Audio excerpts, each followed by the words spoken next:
Bihar news में स्वागत है आपका दोस्तों। मैं हूं फिरदौस गनी और आप देख रहे हैं केडीवी लाइव। दोस्तों आज हो चुका है 25 सितंबर 2023। तो आज की पूरे बिहार की टॉप न्यूज़ लेकर आए हैं आपके लिए। दोस्तों वीडियो शुरू करने से पहले आपको बता दें कि अगर आप नए आए हैं इस चैनल पर तो फिर इस चैनल को सब्सक्राइब करके बेल आइकन को प्रेस कर दीजिए और साथ ही वीडियो को लाइक कर दीजिए, अपने दोस्तों के साथ शेयर भी कीजिए। तो चलिए शुरू करते हैं आज की पूरे बिहार की टॉप न्यूज़। दोस्तों आज बिहार न्यूज़ की शुरुआत टॉप हेडलाइन के साथ करते हैं। तो बात करते हैं कि स्मार्ट होंगे बिहार के शहर। सीएम नीतीश कुमार ने किया कई योजनाओं का शिलान्यास। जाने क्या है सीएम नीतीश का प्लान। 4 महीनों में 180% महंगी हुई हल्दी, इस वजह से बढ़ी कीमतें। ये मुसलमानों के प्रति नफरत की इंतहा, रमेश बिधूरी के बयान पर बोले मौलाना अरशद मदनी। तेजस्वी यादव के गुजराती ठग केस में हो गई भारी कंफ्यूजन, कोर्ट से दूसरा समन जारी, इस तारीख को पेशी। मछली की जगह मछुआरों के जाल में फंसा मगरमच्छ, वन विभाग की टीम ने गंडक नदी में छोड़ा। दुर्गा पूजा से पहले बिहार सरकार दे सकती है बड़ा तोहफा, 4 लाख नियोजित शिक्षकों को मिलेगा राज्यकर्मी का दर्जा।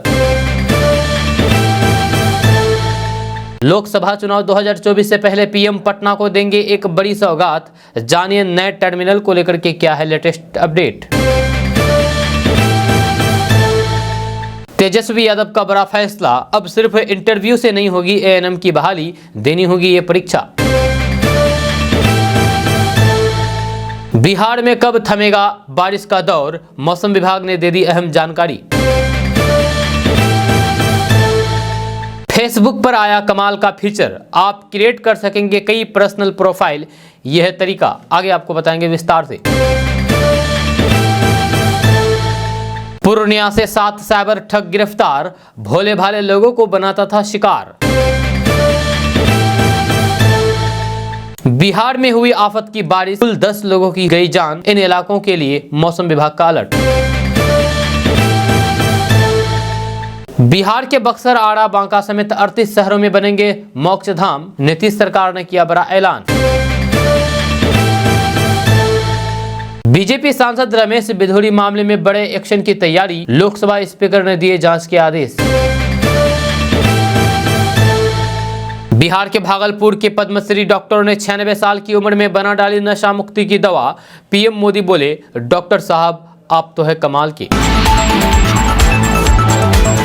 दोस्तों बात करते हैं विस्तार से। तो बात करते हैं कि मानसून के आगमन के साथ ही देश में महंगाई बढ़ गई है। चावल, आटा, दाल, चीनी और फिर प्याज के साथ साथ अधिकांश खाने पीने की चीजें महंगी हो गई है, लेकिन आम जनता को सबसे ज्यादा मसलों की बढ़ती कीमतें रुला रही है। जब कहा जा रहा है कि पिछले 4 महीने के अंदर हल्दी की कीमत में 180% की बढ़ोतरी दर्ज की गई है। इससे हल्दी का रेट 7वें आसमान पर पहुंच गया है। अभी थोक मार्केट में हल्दी का रेट 18,000 रुपये प्रति क्विंटल है। इससे आम जनता के किचन का बजट बिगड़ चुका है। दरअसल हल्दी बहुत उपयोगी मसाला है, जहाँ इसके बगैर हम स्वादिष्ट सब्जी की कल्पना भी नहीं कर सकते हैं। इसके सेवन करने से शरीर स्वस्थ और तरोताजा रहता है। इसलिए हल्दी एक ऐसा मसाला है जिसे गरीब से गरीब और फिर अमीर से अमीर लोग इस्तेमाल करते हैं। ऐसे में कीमत बढ़ने से सबसे ज्यादा गरीब लोगों के घर का बजट बिगड़ा हुआ है। लेकिन अब हल्दी की कीमत बढ़ने की असली वजह भी सामने आई है। कहा जा रहा है कि पिछले सीजन में किसानों ने 20 से 30% कम रकबे में हल्दी की बुआई की थी। इससे उत्पादन में काफी गिरावट आई है, जिसकी वजह से कीमतें बढ़ गई है। इसके अलावा बेमौसम बारिश ने भी महाराष्ट्र और आंध्र प्रदेश में हल्दी की फसल को बहुत नुकसान पहुंचाया है। इससे पैदावार प्रभावित हुई है, जिसका सीधा सा असर हल्दी की कीमतों पर पड़ा है। दोस्तों बात करते हैं कि संसद के मानसून सत्र के आखिरी दिन लोकसभा में बीजेपी सांसद रमेश बिधूरी ने बीएसपी सांसद दानिश अली के खिलाफ आपत्तिजनक टिप्पणी की थी। इसके बाद ये विवाद सुर्खियों में छा गया। विपक्ष भाजपा सांसद पर कार्रवाई करने की मांग कर रहा है, तो वहीं अब जमीयत उलमा हिंद के अध्यक्ष मौलाना अरशद मदनी ने भी इस टिप्पणी की निंदा की है। मौलाना अरशद मदनी ने कहा है कि ये मुसलमानों के प्रति नफरत की इंतहा है। उन्होंने कहा कि जिस प्रकार से एक मुस्लिम सांसद के लिए बीजेपी सांसद ने असंसदीय भाषा का प्रयोग किया है और संसद के बाहर देखने के लिए धमकी दी गई है, ये लोकतांत्रिक इतिहास में पहली बार शर्मनाक घटना है। मौलाना अरशद मदनी ने कहा कि पहले भी काफी तीखी और फिर कड़वी बहसें होती रही है, लेकिन इस तरह के अलोकतांत्रिक शब्द किसी सांसद ने अन्य सांसद के लिए नहीं कही है। मौलाना अरशद मदनी ने कहा है कि सबसे दुखद बात यह है कि जब बीजेपी सांसद ऐसी भाषा बोल रहे थे तो उनकी पार्टी के किसी सांसद ने उन्हें नहीं रोका। जब उन्होंने कहा है कि मुसलमानों के खिलाफ यह नफरत की इंतहा है जो अब लोकतंत्र के मंदिर तक जा पहुंची है। जब मौलाना अरशद मदनी ने कहा है कि ये हेट स्पीच से अधिक था और स्पीकर को तुरंत इस मामले का संज्ञान लेते हुए कार्रवाई करनी चाहिए। दोस्तों बात करते हैं कि बिहार के डिप्टी सीएम तेजस्वी यादव के गुजराती ठग बयान के खिलाफ दायर मानहानि केस में कोर्ट और शिकायतकर्ता के बीच भारी कंफ्यूजन हो गई है। जब गुजरात के अहमदाबाद मेट्रोपोलिटन कोर्ट ने उन्हें मानहानि केस में दूसरी बार समन किया है, जब अब 13 अक्टूबर को उन्हें अदालत में पेश होने के लिए कहा गया है। जब इससे पहले उनकी शुक्रवार 22 सितंबर को पेशी थी, लेकिन कंफ्यूजन की वजह से उन्हें समन नहीं मिला। अहमदाबाद मेट्रोपोलिटन कोर्ट में तेजस्वी यादव के खिलाफ आईपीसी की धारा 499 और फिर 500 के तहत मानहानि का केस दर्ज है। जहां उनके खिलाफ कारोबारी एवं समाज सेवी हरेश मेहता ने शिकायत की थी। दरअसल तेजस्वी यादव ने अपने एक बयान में सभी गुजराती को ठग कह करके संबोधित किया था। उन्हें यह बयान मेहुल चौकसी को लेकर किया था। शिकायतकर्ता का कहना है कि इससे पूरी गुजराती समुदाय की भावनाएं आहत हुई है। दोस्तों बात करते हैं कि बिहार के बगहा में लगातार मगरमच्छ को पकड़ने का मामला सामने आ रहा है। जब मंगलवार को पोखरा में आज एक बार फिर से मगरमच्छ का रेस्क्यू किया गया है। दरअसल मछली मारने के लिए मछुआरों ने जाल डाला था, लेकिन मछली की जगह इस जाल में मगरमच्छ फंस गया। काफी मशक्कत के बाद पोखरा से मगरमच्छ को निकाला जा सका। जब फिलहाल मगरमच्छ को मदनपुरा वन परिक्षेत्र के वन कर्मियों को सौंप दिया गया है। मदनपुर परिक्षेत्र अंतर्गत रामपुर वन परिसर में वन रक्षी गौरी शंकर दुबे ने बताया है कि वन कर्मियों की टीम के मौके पर पहुंची और फिर मगरमच्छ को कब्जे में लेते हुए उसे गंडक नदी में सुरक्षित छोड़ा। आपको बता दें कि 2 दिन पहले ही इस पोखर से सटे रेलवे ट्रैक पर 2 मगरमच्छ को कटा हुआ पाया गया था। दरअसल लगातार गंडक नदी से निकल करके मगरमच्छ इन क्षेत्र में पहुंच रहे हैं। दरअसल घड़ियाल संरक्षण और फिर संवर्धन के कार्य किया जा रहा है, जिसका परिणाम भी बहुत अच्छे मिल रहे हैं। जब मगरमच्छ की संख्या में काफी अच्छी खासी वृद्धि हुई है, लेकिन उचित रखरखाव के अभाव में मगरमच्छ नदी से भटक करके ग्रामीण क्षेत्र में निकल रहे हैं, जिससे मगरमच्छ के साथ साथ आम लोगों की भी जान माल की क्षति हो रही है। दोस्तों बात करते हैं कि बिहार के नियोजित शिक्षकों से जुड़ी हुई इस वक्त की बड़ी खबर पटना से निकल करके सामने आ रही है। बिहार के 4 लाख नियोजित शिक्षकों को जल्द राज्यकर्मी का दर्जा मिल सकता है। या सूत्रों के हवाले से जो जानकारियां मिल रही है उसके अनुसार दुर्गा पूजा से पहले बिहार सरकार ये तोहफा शिक्षकों को दे सकती है। यदि ऐसा हुआ तो फिर शिक्षकों के लिए ये बड़ा तोहफा होगा। आपको बता दें कि बिहार के नियोजित शिक्षक कई दिनों से ये मांग मुख्यमंत्री नीतीश कुमार से कर रहे थे। सूत्रों की माने तो बिहार के नियोजित शिक्षकों की ये मांग नीतीश सरकार बहुत जल्द पूरी करने वाली है। जब बहुत जल्द इन नियोजित शिक्षकों को राज्यकर्मी का दर्जा दिया जाएगा। दुर्गा पूजा से पहले सरकार ये बड़ा तोहफा नियोजित शिक्षकों को दे सकती है। जब इसकी घोषणा अक्टूबर महीने में की जा सकती है। यदि नीतीश सरकार की ओर से इसकी घोषणा होती है तब बिहार के करीब 4 लाख से ज़्यादा शिक्षकों को इसका फायदा मिलेगा। हालांकि अभी ये तय नहीं हो सका है कि बीपीएससी की परीक्षा लेने के बाद राज्यकर्मी का दर्जा दिया जाएगा या फिर बिना परीक्षा लिए ही नियोजित शिक्षकों को राज्यकर्मी का दर्जा दिया जाएगा। दोस्तों बात करते हैं कि मार्च 2024 तक पटना एयरपोर्ट के नए टर्मिनल भवन का निर्माण पूरा करने का एयरपोर्ट अथॉरिटी द्वारा प्रयास हो रहा है, ताकि 2024 के लोकसभा चुनाव से पहले इसका परिचालन शुरू हो सके। प्रधानमंत्री नरेंद्र मोदी द्वारा इसका उद्घाटन किए जाने की संभावना है। हालांकि कुछ महीने के भीतर इसका निर्माण पूरा करना बेहद चुनौतीपूर्ण होगा, क्योंकि परियोजना से जुड़े एक वरिष्ठ अधिकारी का कहना है कि अभी टर्मिनल का केवल 67% हिस्सा ही पूरा हुआ है और अगले 6 महीने में बचे 33% काम को पूरा करना बेहद कठिन है। आपको बता दें कि 550 करोड़ रुपए खर्च करके 57,000 वर्ग फुट में नए टर्मिनल भवन का निर्माण हो रहा है। ये 2 मंजिला होगा, जिसमें ऊपरी फ्लोर पर डिपार्चर और निचले तल्ले पर एरावल सेक्शन होगा। इस टर्मिनल भवन के सामने 10 पार्किंग का भी निर्माण किया जा रहा है, जहां एक साथ 10 विमान खड़े हो सकेंगे। दोस्तों बात करते हैं कि बिहार के उप मुख्यमंत्री तेजस्वी यादव के विभाग यानी कि स्वास्थ्य विभाग ने एएनएम की नियुक्ति को लेकर के बड़ा बदलाव किया है। जब बिहार में अब एएनएम की नियुक्ति केवल काउंसलिंग के आधार पर नहीं होगी, बल्कि उसके लिए अब कंप्यूटर आधारित प्रतियोगिता परीक्षा भी ली जाएगी। इसके साथ ही साथ इंटरव्यू की भी व्यवस्था कराई गई है। इस बात की जानकारी स्वास्थ्य विभाग की तरफ से दी गई है। दरअसल राज्य में यानी कि बिहार में एएनएम की नियुक्ति की प्रक्रिया बदल गई है। अब बिहार में 10,000 एएनएम की नियुक्ति केवल काउंसलिंग के आधार पर नहीं होगी, बल्कि उससे पहले इसके लिए कंप्यूटर आधारित प्रतियोगिता परीक्षा भी ली जाएगी। जब बिहार तकनीकी सेवा आयोग की वेबसाइट पर जारी सूचना के अनुसार नियुक्ति प्रक्रिया अब 2 चरणों में पूरी होगी। जहाँ प्रथम चरण में प्रतियोगिता परीक्षा होगी, उसके बाद द्वितीय चरण में काउंसलिंग होगी। मिली जानकारी के अनुसार प्रथम चरण में ली जाने वाली प्रतियोगिता परीक्षा में जिन अभ्यर्थियों को उनके आरक्षण कोटि के लिए निर्धारित न्यूनतम क्वालिफाइंग अंक नहीं मिलेगा, उनको नियुक्ति के द्वारा चरण में आयोजित काउंसलिंग में बैठने का मौका नहीं मिलेगा। जहाँ काउंसलिंग में प्रतियोगिता परीक्षा के आधार पर 60% अंक मिलेगा। दोस्तों बात करते हैं कि बिहार में पिछले 2 दिनों से मानसून की सक्रियता के चलते बारिश हो रही है। मौसम विभाग के अनुसार कल भी अच्छी खासी बारिश हुई थी। आज भी बिहार के कई इलाकों में बारिश की संभावना है। जब मौसम विभाग के अनुसार अगले 2 दिन तक बिहार में मौसम का ऐसा ही मिजाज रहेगा। जहाँ इसके बाद वर्षा की कमी आएगी। जहाँ ये वर्षा रबी की बुआई में भी काफ़ी मददगार होगी। इधर सीमांचल, मिथिलांचल और पटना समेत बिहार के कई जिलों में लोगों को उमस भरी गर्मी से राहत मिली है। तापमान से अगर इसे समझे तो ज़्यादातर जिलों में पारा 4 से 7 डिग्री तक नीचे आया था। जब शुक्रवार को राजधानी पटना के अधिकतम तापमान 29 डिग्री, तो गया में 28 डिग्री, सुपौल में 25 डिग्री, अररिया में 27 डिग्री सेल्सियस दर्ज किया गया। यूँ समझिए कि पटना से लेकर के भागलपुर तक का पारा लुढ़क गया है। बेगूसराय में 130 और फिर समस्तीपुर में 80 मिलीमीटर बारिश हुई है। इधर बारिश से बिहार में दिन का तापमान औसत 4 से 6 डिग्री सेल्सियस नीचे आ गया है। वहीं पटना मौसम विज्ञान केंद्र के मुताबिक आज 25 सितंबर तक उत्तर बिहार के जिलों पश्चिमी चंपारण, पूर्वी चंपारण, सिवान, सारण, गोपालगंज, मुजफ्फरपुर, शिवहर, सीतामढ़ी, दरभंगा, वैशाली, समस्तीपुर, पूर्णिया, सहरसा, मधेपुरा, कटिहार, किशनगंज और सुपौल में अनेक जगहों पर बारिश की उम्मीद है। हालांकि कल 26 सितंबर को लेकर के बारिश का दौर थोड़ा सा थम सकता है। दोस्तों फेसबुक ने एक नया फीचर्स लाया है जो फेसबुक यूजर्स को मिलेगा। ये फीचर्स बड़े काम का साबित हो सकता है।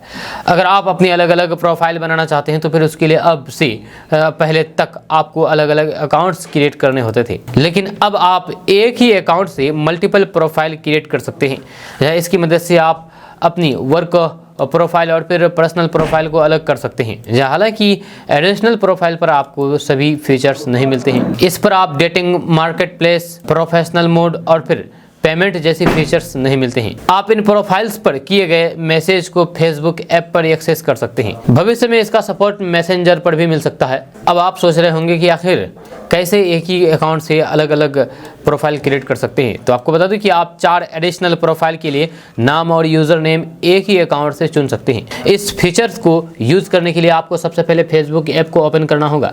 यहाँ आपको अपनी प्रोफाइल पर जाना होगा, जहाँ आपको क्रिएट न्यू प्रोफाइल का ऑप्शन मिलेगा।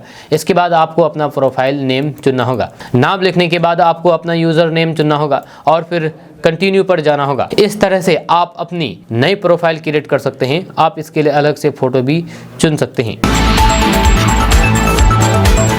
दोस्तों बात करते हैं कि कल प्रधानमंत्री नरेंद्र मोदी वाराणसी पहुंचे। उन्होंने 1200 करोड़ रुपए की लागत से 16 अटल आवासीय योजना की सौगात दी। इसके अलावा 450 करोड़ रुपए की लागत वाली अंतर्राष्ट्रीय क्रिकेट स्टेडियम का शिलान्यास भी किया। जहां महिला आरक्षण बिल पर पीएम ने 5 महिलाओं से बातचीत भी की।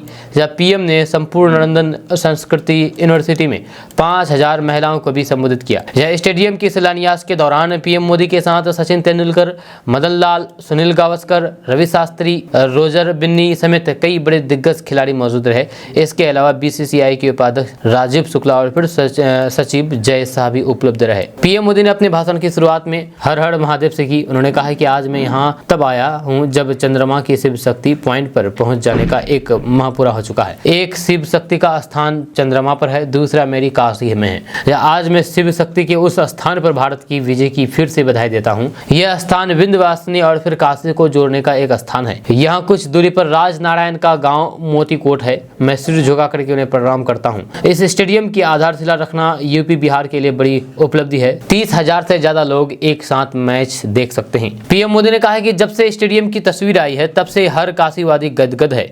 यहाँ एक से बढ़कर एक मैच होंगे।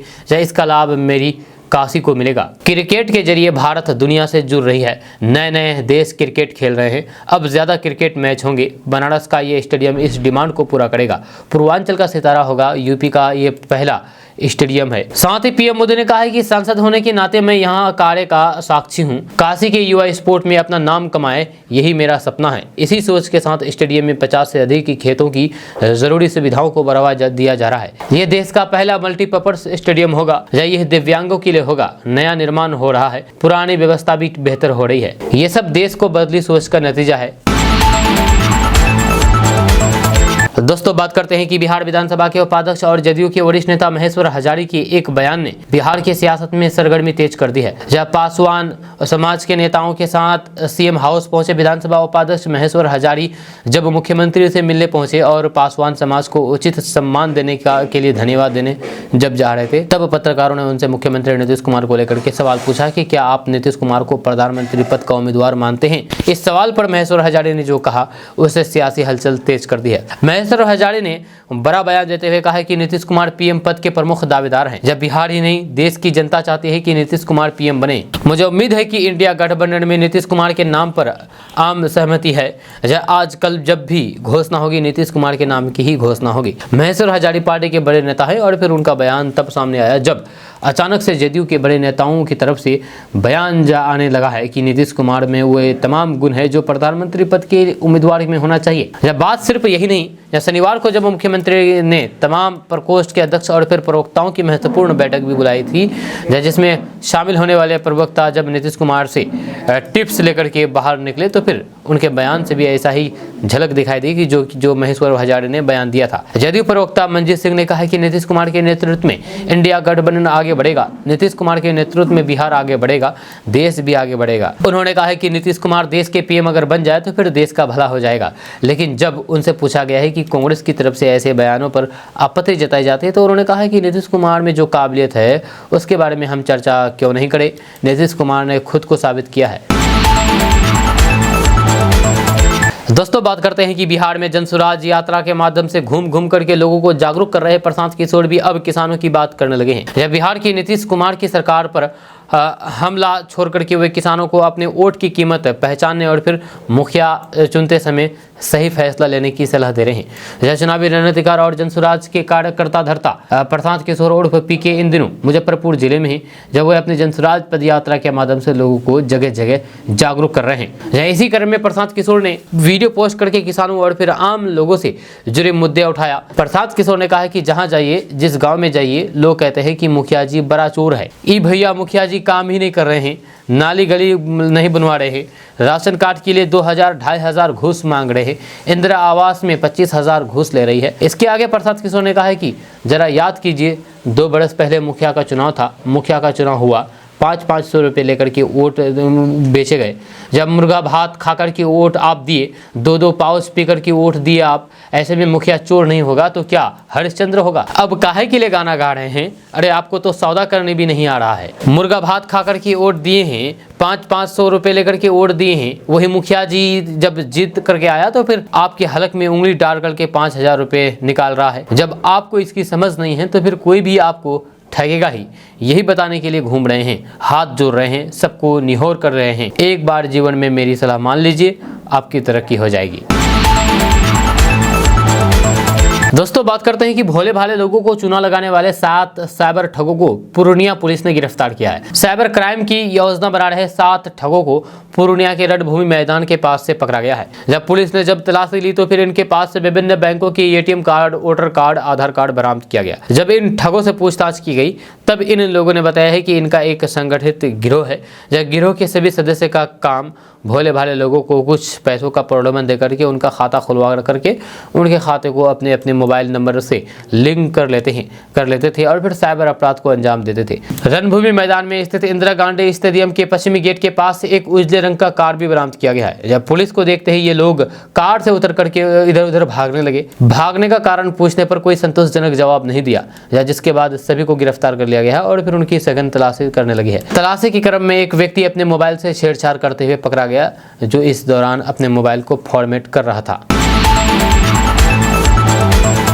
दोस्तों बात करते हैं कि बिहार में एक बार फिर से भारी बारिश आफत बन गई है, जब कोसी सीमांचल और फिर पूर्वी बिहार में बारिश के कारण जनजीवन अस्त व्यस्त हो गया है। आम लोगों को भारी परेशानी का सामना करना पड़ रहा है। पिछले 24 घंटे में बिहार में भारी बारिश की वजह से 10 लोगों की जान चली गई है। वज्रपात से अलग अलग जिलों में 7 और दीवार और फिर पोल गिरने से 3 लोगों की जान गई है। जगह जगह रेल और फिर सड़क आवागमन पर भी असर पड़ा है। बेगूसराय खगड़िया रेलखंड धनौनी फुलवरिया स्टेशन के पास करीब 20 मीटर रेलवे ट्रैक धंस गया है। इससे डाउन में ट्रेनों का परिचालन बाधित हो गया है। यह ट्रैक को दुरुस्त करने के लिए युद्ध स्तर पर काम चल रहा है। यह मौसम विभाग के मुताबिक बिहार के अररिया, सुपौल और किशनगंज में मूसलाधार बारिश हुई है, लिहाजा जिले के लोगों को सतर्क रहने की जरूरत है। इन तीनों जिलों के लिए मौसम विभाग ने ऑरेंज अलर्ट जारी किया है। वही पूर्णिया, कटिहार, मधेपुरा और फिर मधुबनी जिलों की 1 या फिर 2 जगहों पर भारी बारिश के आसार है। इन 4 जिलों के लिए पटना मौसम विज्ञान केंद्र ने बारिश का येलो अलर्ट जारी किया है। उधर राजधानी पटना में काले बादलों ने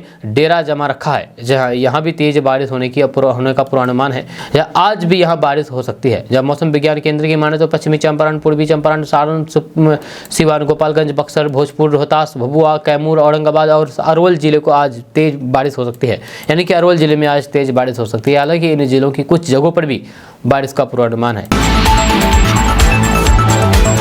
दोस्तों बात करते हैं कि बिहार में खेती करने वाले किसानों के लिए अच्छी खबर सामने आ रही है। ताज़ा रिपोर्ट्स के मुताबिक बिहार में खेती की सिंचाई करने के लिए आप नलकूप लगा सकते हैं।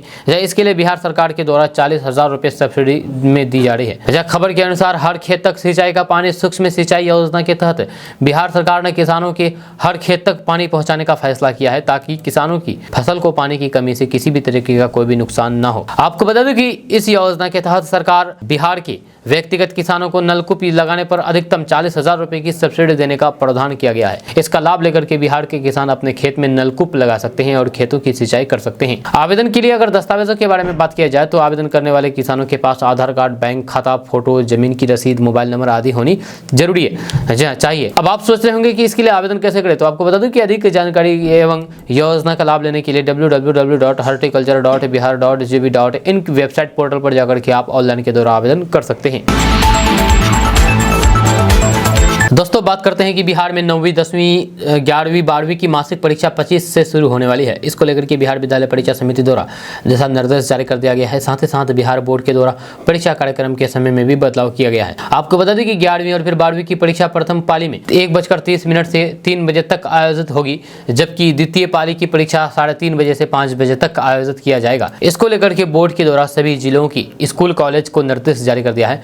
वहीं 9वीं और फिर 10वीं की परीक्षा प्रथम पाली 9:30 बजे से 11 बजे तक आयोजित होगी, जबकि द्वितीय पाली की परीक्षा 11:30 बजे से 1 बजे तक आयोजित की जाएगी। यह बिहार विद्यालय परीक्षा समिति ने कहा है कि छात्र छात्राएं समय पर पहुंच करके एग्जाम दें। खबर के अनुसार बिहार विद्यालय परीक्षा समिति के द्वारा 25 सितंबर 2023 यानी कि आज सोमवार से शुरू होने वाली 9वीं, 10वीं, 11वीं, 12वीं की परीक्षा को लेकर के पूरी तैयारी कर ली गई है। तय समय पर बिहार के सभी स्कूलों में मासिक परीक्षा आज से होगी।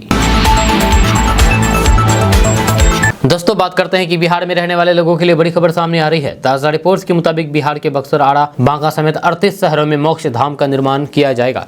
इसको लेकर के विभाग के स्तर पर तैयारियां शुरू कर दी गई है। खबर के अनुसार बिहार के इन 38 शहरों में न्यूनतम 1 से अधिकतम 4 तक विद्युत एवं पारंपरिक सुविधा गढ़े यानी कि मोक्ष धाम बनाए जाएंगे। इन मोक्ष धाम के निर्माण होने से इन शहरों में रहने वाले लोगों को शव जलाने में किसी तरह की कोई भी परेशानी नहीं होगी। आपको बता दें कि वर्तमान में इन शहरों में विद्युत एवं पारंपरिक सुविधा गढ़े नहीं होने से लोगों को शव को जलाने में काफी दिक्कतों का सामना करना पड़ता है। इसी को ध्यान में रखते हुए सरकार ने बिहार के 38 शहरों में 1 या उससे अधिक सुविधा गढ़े यानी कि मोक्ष धाम बनाने का फैसला किया है।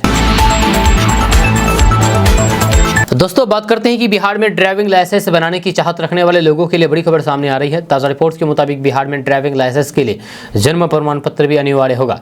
इसको लेकर के विभाग के स्तर पर तैयारियां कर ली जा रही है। यह खबर के अनुसार सड़क परिवहन एवं राजमार्ग मंत्रालय जल्द ही ड्राइविंग लाइसेंस के लिए आवेदन फॉर्म के लिए जन्म प्रमाण पत्र की अनिवार्यता को लागू कर सकता है। या इससे गलत जानकारी देकर के ड्राइविंग लाइसेंस बनाने वालों पर रोक लगेगी। आपको बता दें कि अगर किसी ने अपने आधार कार्ड में गलत जानकारी दी है तो आधार, पैन कार्ड या फिर 10वीं की मार्कशीट के साथ बर्थ सर्टिफिकेट के मिलाने से ये गलती पकड़ी जाएगी और फिर इसके ड्राइविंग लाइसेंस को रद्द कर दिया जाएगा और फिर लाइसेंस जारी नहीं की जाएगी। जानकारी की माने तो बर्थ सर्टिफिकेट की व्यवस्था लागू होने से डीएल आवेदकों में पहचान छिपा करके और फिर गलत जानकारी देकर के ड्राइविंग लाइसेंस अप्लाई करने पर रोक लगेगी। साथ ही साथ डीएल यानी कि ड्राइविंग लाइसेंस पहचान पत्र में गलती की कोई भी गुंजाइश नहीं होगी। दोस्तों बात करते हैं कि बिहार में बिजली की समस्या को दूर करने के लिए बक्सर में 1320 मेगावाट की 2 यूनिट का निर्माण किया जा रहा है। ताज़ा रिपोर्ट्स के मुताबिक इसमें 660 मेगावाट की 2 यूनिट बनाई जाएगी, जिसमें लोगों को बिजली की किल्लत से मुक्ति मिलेगी। खबर के अनुसार नए वित्तीय वर्ष से बिहार को इसकी उत्पादन का 85% उत्पादन देने का लक्ष्य है, लेकिन मजदूरों द्वारा अचानक स्ट्राइक पर जाने से इसमें देरी हो सकती है। जहां इस थर्मल पावर प्लांट के निर्माण में लगे मजदूर हड़ताल पर चले गए हैं। जी आपको बता दें कि पावर प्लांट में काम करने वाले मजदूरों ने शिकायत दर्ज कराई है कि हम लोगों को कोई भी बोर्ड रेट नहीं मिलता है और फिर 8 घंटा के अलावा 12 घंटा ड्यूटी किया जाता है, जहां हमें 8 घंटे का पेमेंट भी समय पर नहीं मिलता है, जिसकी वजह से हम हड़ताल पर है। तो दोस्तों बात करते हैं कि बिहार के सीमांचल, मिथिलांचल सहित पटना के रहने वाले युवा बिजनेस शुरू कर सकते हैं। ताजा रिपोर्ट्स के मुताबिक बिहार सरकार बिहार के सभी 38 जिलों के युवाओं के लिए मुख्यमंत्री उद्यमी योजना चला रही है। इस योजना के तहत युवाओं को सरकार के द्वारा 10 लाख रुपए दिया जाएगा। खबर के अनुसार मुख्यमंत्री उद्यमी योजना का लाभ लेकर के सीमांचल, मिथिलांचल सहित पूरे बिहार के युवा बेकरी, आटा, बेसन उत्पादन, राइस मिल, प्लस मिल, शहद उत्पादन, फल का जूस, रेस्टोरेंट, ढाबा, बैग निर्माण, स्टील फर्नीचर निर्मित समेत अन्य कई तरह के बिजनेस कर सकते हैं। आपको बता दें कि इस योजना के तहत सरकार 18 से 50 साल की उम्र के लोगों को 10 लाख रुपए देती है, जहाँ इसमें 5 लाख रुपए अनुदान के रूप में मिलता है, जबकि 5 लाख रुपए का ब्याज मुक्त ऋण पर दिया जाता है, जिसे 84 किस्तों में वापस करना होता है। पूरे बिहार में 8000 लोगों को मुख्यमंत्री उद्यमी योजना का लाभ मिलेगा। अगर आप किशनगंज के रहने वाले हैं, किशनगंज जिला के रहने वाले हैं, तो आप वहाँ के स्थायी निवासी होनी चाहिए। आप उद्योग विभाग की आधिकारिक वेबसाइट www.udyami.bihar.gv.in पर जाकर के आवेदन कर सकते हैं। दोस्तों बात करते हैं कि बिहार में खेती करने वाले किसानों के लिए बड़ी खबर सामने आ रही है। ताजा रिपोर्ट्स के मुताबिक बिहार में मखाना की खेती को बढ़ावा देने के लिए सरकार के द्वारा किसानों को बम्पर अनुदान दिया जा रहा है। यह इसका लाभ लेकर के किसान मखाना की खेती कर सकते हैं। यह खबर के अनुसार मखाना की खेती के लिए किसानों को 75% अनुदान दिया जाएगा, जबकि पुराने किसानों को 75% अनुदान पर बीज उपलब्ध कराए जाएंगे। यह इसके लिए किसान उद्यान निदेशालय, कृषि विभाग के कार्यालय में जाकर के आवेदन कर सकते हैं। आपको बता दें कि बिहार देश भर में सबसे ज्यादा मखाना का उत्पादन करता है। बिहार के मखाने की मांग यूरोप और अमेरिका तक के देशों में होती है, जिसके कारण मखाना की खेती करने वाले बिहार के किसानों को इससे अच्छी कमाई हो सकती है। अगर आप भी बिहार में मखाना की खेती करना चाहते हैं तो आप बिहार सरकार से अनुदान का लाभ लेकर के मखाना की खेती शुरू कर सकते हैं। वहीं अगर आप पहले से मखाना की खेती करते हैं तो फिर सरकार से 75% अनुदान पर बीज ले सकते हैं। दोस्तों बात करते हैं कि बिहार में कार्यरत शिक्षा सेवकों के लिए बड़ी खबर सामने आ रही है, अच्छी खबर सामने आ रही है। ताजा रिपोर्ट्स के मुताबिक बिहार में शिक्षा सेवकों को अक्टूबर महीने में 22,000 रुपए का मानदेय मिलेगा। इसको लेकर के विभाग द्वारा दिशा निर्देश जारी कर दिया गया है। यह खबर के अनुसार शिक्षा विभाग ने आदेश जारी करते हुए कहा है कि करीब 27,000 शिक्षा सेवकों को बढ़े हुए मानदेय का लाभ तत्काल प्रभाव से मिलेगा, यानी कि अक्टूबर महीने से शिक्षा सेवकों को 22,000 रुपए की सैलरी प्राप्त होगी। आपको बता दें कि कुछ दिन पहले ही राज्य मंत्रिमंडल ने शिक्षा सेवकों को 11,000 की जगह 22,000 रुपए मानदेय देने का फैसला किया था। अब राज्य मंत्रिमंडल के इस फैसले को लागू कर दिया जा रहा है, जहां इसको लेकर के शिक्षा विभाग ने दिशा निर्देश जारी कर दिया है। दरअसल शिक्षा विभाग के इस फैसले से शिक्षा सेवकों को 11,000 की जगह 22,000 रुपए मानदेय मिलने का रास्ता साफ हो गया है, जहां अगले महीने से शिक्षा सेवकों के बैंक अकाउंट में 22,000 रुपए की राशि दी जाएगी। इसको लेकर के आदेश जारी कर दिया गया है। दोस्तों बात करते हैं कि बिहार के सरकारी स्कूलों की पढ़ाई और फिर व्यवस्था को बेहतर बनाने के लिए विभाग के द्वारा हर दिन नए नए फैसले लिए जा रहे हैं। जहाँ इस फैसले से बिहार के सरकारी स्कूलों की स्थिति में सुधार भी देखने को मिल रहा है, तथा स्कूलों का संचालन समय पर होने लगा है। खबर के अनुसार बिहार में अब हर दिन अलग अलग जिलों के 300 स्कूलों की जाँच की जाएगी। इस जाँच में स्कूलों की व्यवस्था और फिर स्कूलों के संचालन के विषय में जानकारी ली जाएगी। इसको लेकर के विभाग के अधिकारियों को जिम्मेदारी सौंपी गई है। आपको बता दूं कि विभाग के विशेष सचिव, प्राथमिक शिक्षा निदेशक, प्राथमिक शिक्षा निदेशक एवं प्रशासन के निदेशक हर दिन बिहार के अलग अलग जिलों में मौजूद स्कूलों की जांच करेंगे। यह हर दिन प्रमंडल के जिलों का सप्ताह में 4 से 5 दिन प्रस्तुतिकरण किया जाएगा। दोस्तों बात करते हैं कि बिहार के किसान खेती के साथ साथ अपने गांव में ही जर्सी गाय का भी पालन कर सकते हैं। ताज़ा रिपोर्ट्स के मुताबिक एक जर्सी गाय एक दिन में 40 से 50 लीटर तक दूध देती है। इसके पालन से किसान हर महीने लाखों की कमाई कर सकते हैं। खबर के अनुसार सभी प्रकार की गायों में जर्सी गाय सबसे अधिक मात्रा में दूध का उत्पादन करती है और उसका दूध बाजारों में खूब बिकता है। इस गाय की सबसे बड़ी खासियत यह है कि ये जर्सी गाय एक साल में 290 दिन तक दूध देती है। आपको बता दें कि डेयरी फार्मिंग के लिए ये गाय सबसे बेहतरीन माना जाता है, क्योंकि औसत आंकड़ों के आधार पर जर्सी गाय सामान्य गायों की तुलना में हर दिन 2 गुना से भी ज्यादा दूध देती है। बिहार के सभी जिलों में इस गाय का पालन किया जा रहा है। जर्सी गाय की विशेषता के बारे में अगर बात किया जाए तो ये गाय गहरा लाल, भूरा और फिर सफेद चमकदार रंग की होती है। इसके कान लटके हुए होते हैं तथा माथे में एक उभरा हुआ होता है। इस गाय के सींग पीछे की तरफ से मुड़े होते हैं और फिर एक गाय दिखने में काफी बड़ा लगता है। जर्सी गाय की कीमत के बारे में अगर बात किया जाए तो बिहार में जर्सी गाय की कीमत 50,000 रुपए से लेकर के 75,000 रुपए के बीच होती है। दोस्तों बात करते हैं कि बिहार में नौकरी की तलाश कर रहे बेरोजगार युवाओं के लिए अच्छी खबर सामने आ रही है। ताज़ा रिपोर्ट्स के मुताबिक बिहार के नालंदा और फिर बेतिया में 25 सितंबर को रोजगार मेला का आयोजन किया जाएगा। इसको लेकर के दिशा निर्देश जारी कर दिया गया है। खबर के अनुसार नालंदा जिला के बिहार शरीफ प्रखंड में स्थित जिला नियोजनालय सह मॉडल करियर सेंटर में 25 सितंबर को सुबह 10 बजे से दोपहर 1 बजे तक रोजगार मेला का आयोजन होगा। इस मेले में उपस्थित होकर के नौकरी प्राप्त कर सकते हैं। आपको बता दें कि नालंदा जिले के इस रोजगार मेले में भगवती प्रोडक्ट्स लिमिटेड के कुल 380 पदों पर भर्ती की जाएगी। 10वीं के स्नातक पास युवा इस भर्ती में भाग ले सकते हैं। अलग अलग पदों के लिए चयनित उम्मीदवारों को 14,200 रुपये से 16,800 रुपये तक सैलरी मिलेगी। वहीं बेतिया में 25 सितंबर को जिला निबंधन एवं परामर्श केंद्र यानी कि DRCC के प्रांगण में सुबह 11 बजे से शाम 4 बजे तक रोजगार मेला का आयोजन किया जाएगा। इस रोजगार मेला में 200 छात्र छात्राओं को योग्यता के आधार पर नौकरी दी जाएगी। दोस्तों बात करते हैं कि बिहार सरकार देश और विदेश की कंपनियों को अपने राज्य में लाने के लिए कई तरह के बड़े बड़े प्रयास कर रही है। इसी बीच ये खबर सामने आ रही है कि अमेरिका की एक बड़ी कंपनी बिहार आ रही है, जब वह पटना में अपना ऑफिस स्थापित करेगी। खबर के अनुसार बहुत जल्द राजधानी पटना में अमेरिका की एनालिटिक्स और AI counselling company tiger analytics अपना ऑफिस खोलेगी। इससे पहले इस कंपनी ने हैदराबाद, बेंगलुरु और चेन्नई में अपनी ऑफिस स्थापित किया है। आपको बता दूं कि इस कंपनी की पटना में चौथी ऑफिस होगी। अगर ये कंपनी पटना में अपना ऑफिस स्थापित करती है तो ये बिहार के युवाओं के लिए अच्छी खबर साबित होगी, खास करके उन युवाओं के लिए जो IT सेक्टर में नौकरी करना चाहते हैं। दरअसल बिहार के युवाओं को IT सेक्टर में नौकरी करने के लिए अभी बेंगलुरु, हैदराबाद, पुणे, गुरुग्राम आदि शहरों में जाना पड़ता है, लेकिन अक्टूबर 2023 में USA की एनालिटिक्स और फिर AI परामर्श कंपनी टाइगर एनालिटिक्स अपनी ऑफिस पटना में खोलेगी। दोस्तों बात करते हैं कि बिहार में लगातार हो रही बारिश की वजह से अस्पतालों के अंदर पानी प्रवेश कर गया है। जब पटना समेत कई जिलों में सबसे बड़े अस्पताल में मरीज तक इससे परेशान है। हाजीपुर शहर मानो पानी में डूब गया है। यह शहर की सड़कों पर 1.5 से 2 फुट तक बारिश की पानी जमा हो गए हैं। जहाँ सदर अस्पताल में लोग पानी के बीच ही जद्दोजहद करते दिखे। दरभंगा मेडिकल कॉलेज अस्पताल की भी हालात कुछ ऐसे ही दिखी। दरभंगा में पिछले कुछ समय से लगातार बारिश हुई है, जिसकी वजह से DMCH में पानी घुस गया है। जब मरीज किसी तरह बच करके आ रहे हैं। सुबह इलाज के लिए दूर दराज से पहुंचे मरीज और परिवार वालों को जल जमाव की परेशानी से जूझना पड़ता है। परिवार वालों ने बताया है कि कई सालों से जल जमाव की स्थिति ऐसा ही है, अब तक इनका निदान नहीं हो सका है। इसका खामियाजा आम लोगों को भुगतना पड़ रहा है। जल निकासी का पुख्ता इंतजाम नहीं होने के कारण अस्पताल परिसर बारिश में जलमग्न हो जाता है।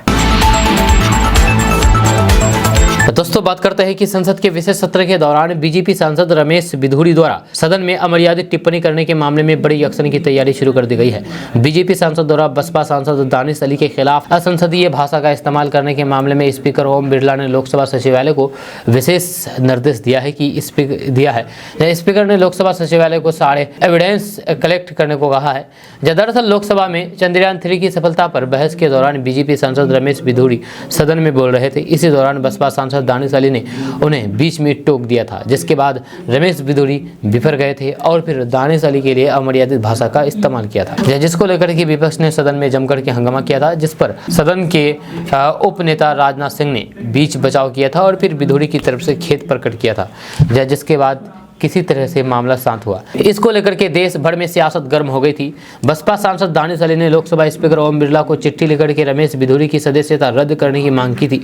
बिधूरी के अमर्यादित बयान का विपक्ष के तमाम दल के नेता निंदा कर रहे हैं। जब कांग्रेस ने भी स्पीकर से मांग की है कि बिधूरी के खिलाफ सख्त कार्रवाई की जाए। जब पिछले दिनों लोकसभा स्पीकर ओम बिरला ने रमेश बिधूरी से बात की थी, जब स्पीकर ने नाराज जताते हुए रमेश बिधूरी को चेतावनी दी थी कि वे भाषा की मर्यादा का ध्यान रखें। मामले के तुल पकड़ने के बाद बीजेपी सांसद के खिलाफ बड़ी एक्शन की तैयारी शुरू कर दी गई है। स्पीकर ओम बिरला ने लोकसभा सचिवालय को आदेश जारी किया है कि सदन की कार्यवाही के समय जब चंद्रयान 3 पर चर्चा हो रही थी तो फिर उस समय के सारे रिकॉर्ड कलेक्ट करके उनके सामने पेश किए जाए। जब वही सदन के अन्य सदस्यों द्वारा दिए गए पत्र को भी इसमें शामिल करने को कहा गया है। दोस्तों बात करते हैं कि बिहार की पूर्व डिप्टी सीएम सुशील कुमार मोदी ने कहा है कि अब पूरे देश में जातिगत जनगणना की बात करने वाले राहुल गांधी बताएं कि आज जिन राज्यों में कांग्रेस की सरकार है वहां पिछले 4 साल से जातिगत जनगणना क्यों नहीं कराए गए। सुशील कुमार मोदी ने कहा है कि राहुल गांधी को बताना चाहिए कि 2015 में कांग्रेस की सिद्धरामैया सरकार ने कर्नाटक में जो सर्वे कराया था उसकी रिपोर्ट अब तक जारी क्यों नहीं हुई है। 2010 में यूपीए सरकार के गृह मंत्री पी चिदम्बरम ने संसद में कहा था कि देश भर में जातिगत जनगणना कराना व्यवहारिक कारणों से संभव नहीं है। जब कांग्रेस की पहली नेहरू सरकार ने 1951 में नीतिगत निर्णय लिया था कि राष्ट्रीय स्तर पर जनगणना के दौरान केवल अनुसूचित जाति जनजाति के आंकड़े जुटाए जा सकते हैं। बाद में सभी केंद्र सरकार ने यही नीति जारी रखी। उन्होंने कहा कि सेंसर एक्ट के अनुसार देश भर में जातिगत जनगणना नहीं कराई जा सकती है, लेकिन राज्य सरकारें जातीय सर्वेक्षण करा सकती है। जहां बिहार में भाजपा की साझेदारी वाली सरकार ने जातिगत सर्वे कराने का जो निर्णय किया वह संवैधानिक था, इसलिए कोई भी अदालत उस पर रोक नहीं लगा सकी। दोस्तों बात करते हैं कि अब बिना आधार वेरिफिकेशन के कोई भी छात्र 10वीं और फिर 12वीं बोर्ड परीक्षा में नहीं बैठ सकता है। जब बिहार मुक्त विद्यालय शिक्षण एवं परीक्षा बोर्ड ने इस नियम को अनिवार्य कर दिया है। जब बोर्ड परीक्षा फॉर्म भरने से पहले ही स्टूडेंट का आधार वेरिफिकेशन किया जाएगा, जब उसके बाद ही वो बोर्ड एग्जाम दे सकेंगे। अब बोर्ड की तरफ से आयोजित की जाने वाली सभी परीक्षाओं से पहले छात्रों का आधार सत्यापन किया जाएगा। दोस्तों आज का न्यूज़ बस था। कैसा लगा आपको नीचे कमेंट बॉक्स में कमेंट करके जरूर बताइएगा। अगर आप हमारे चैनल पर नहीं आए तो फिर चैनल को सब्सक्राइब करके बेल आइकन को प्रेस कर दीजिए और साथ ही वीडियो को लाइक कर दीजिए, अपने दोस्तों के साथ शेयर भी कीजिए। तो चलिए मिलते हैं फिर नेक्स्ट वीडियो के साथ। तब तक के लिए जय हिंद, जय बिहार।